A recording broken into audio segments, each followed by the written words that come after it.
కొడైకెనాల్‌లో ఆకాష్‌ని చూసి శరత్చంద్ర, భూమి, సూర్య ముగ్గురు ఇంటికి వచ్చి ఉంటారు.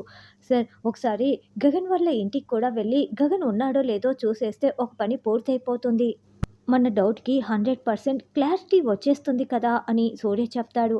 అప్పుడే భూమి అక్కర్లేదు అని చెప్పగానే, ఏ ఎందుకు అక్కర్లేదు అన్నట్లుగా శరత్చంద్ర చాలా కోపంగా భూమి వైపు చూస్తూ ఉంటాడు.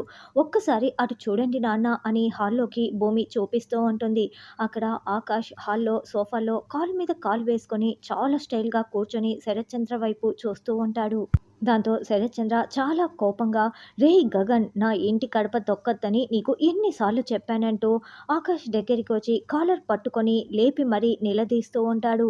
ఎంత ధైర్యం ఉంటే నా ఇంటికి వస్తావంటూ శరత్చంద్ర ఆకాష్ కాలర్ పట్టుకొని నిలదీస్తూ ఉంటే, ఆగండి ఆగండి అంటూ శారద, భూమి ఇద్దరు అడ్డుపడుతూ ఉంటారు. అయినా శరత్చంద్ర అస్సలు వదలకుండా కాలర్ పట్టుకొని నిలదీస్తూ ఉంటే, ఇక శారద చాలా కోపంగా శరత్చంద్రని పక్కకు తోసిపడేస్తుంది. ఆగండి అంటూ అరుస్తూ ఉంటుంది.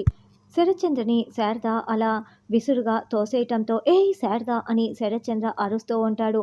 నేను మీతో గొడవ పడడం కోసం రాలేదు. మేమొచ్చింది మా కోడలు కోసం అని శారద చెప్పగానే అపూర్వ, కేపీ, చెర్రీ, భూమి అందరూ షాకింగ్‌గా వింటూ ఉంటారు.